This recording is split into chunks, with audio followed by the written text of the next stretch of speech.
What's up, sons? It's Blind Run with Son of a Tech once again, and I have some rumor mills going around for the RX VEGA. I wanted to make you guys aware of this so you can be as prepared as possible, whether you are a miner or a gamer, so stick around.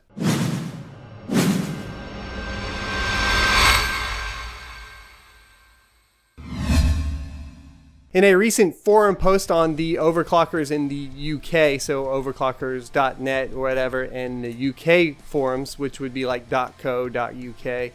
That's besides the point. I'll leave a link to it in the description below.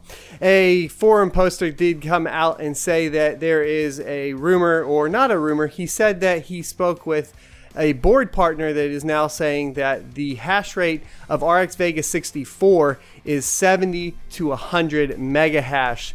Now, I really didn't see this coming because I tested the hash rate on the RX, or not the RX VEGA, but the VEGA Frontiers edition, which you can check out here. And we were only seeing about 30 to 35 mega hash a second, which I was like, okay, that's probably due to the HBM2, because it's just supposedly not very good for mining, or at least that's what we thought. Now, we did see this as well, or at least it didn't really matter much when we started talking about the old Fury cards, where the GDDR5 on a Polaris card was getting about the same hash rate as something like a Fury.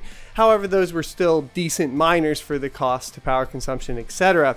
So my initial thoughts with the 300 watts and the hash rate of about 30, I figured that RX VEGA would be right in that realm, and we wouldn't have to worry about those being any good for mining, which would be good for gamers, because at that point we would have a card or a card option that wasn't getting bought out by all the miners. And for the miners, they would have a plethora of RX 580s and 480s to go ahead and pick up still, and we would be good there. And that is, you can get those around about 80 watts of power consumption. Now, we're gonna have to see if we can downclock this, but these cards are looking incredible for mining, which is going to be problematic. I think this is why we saw AMD announce the kind of packs for gamers, where we have the options to get like a monitor and some games, etc., for like $100 price premium.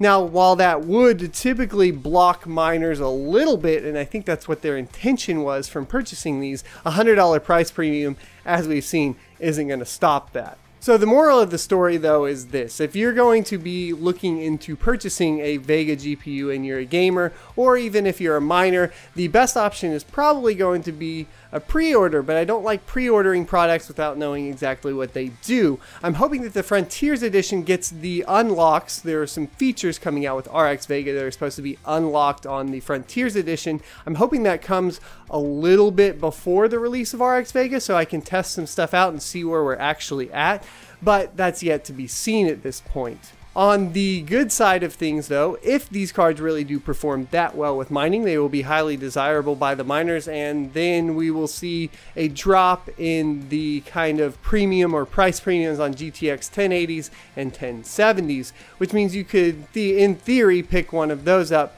quite easily from any sort of retailer or local retailer without paying much of a price premium. The price premium caused by mining lately has been quite ridiculous and is kind of stressing a lot of people out, so I figured that this news coming out to you all so you're aware of it would be helpful. If it was helpful, don't forget to leave a like and let me know in the comment section what you think and what was helpful about it. Until next time, I'll see you next Tuesday.